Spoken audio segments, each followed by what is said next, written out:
Мемлекет басшысының инвестиция тарту тапсырмасын орындау мақсатында біз шетелдік инвесторлармен жүйелі жұмыс жасап келеміз.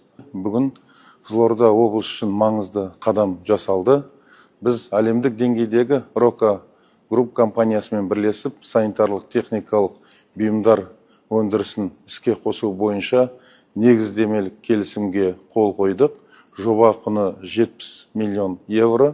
Бұл жерде 300-ден астам жұмыс орны ашылатын болады. Қазіргі таңда өндіріс индустриялық аймағынан инфрақұрылымы дайын 20 гектар жер телімдері берілді. Индустриялық аймақ Қызылорда қаласында орналасқан. Бұл қала тұрғындары мен жақын маңдағы елді мекендердің әлеуетті жұмыс күшіне қолжетімділігін қамтамасыз етеді. Зауыт орталық Азиядағы құрылыс саласындағы ең ірі жобалардың біріне айналады деп күтілуде. Зауыттың ашылуы ішкі нарықтық отандық құрылыс материалдарымен қамтамасыз етуге мүмкіндік береді.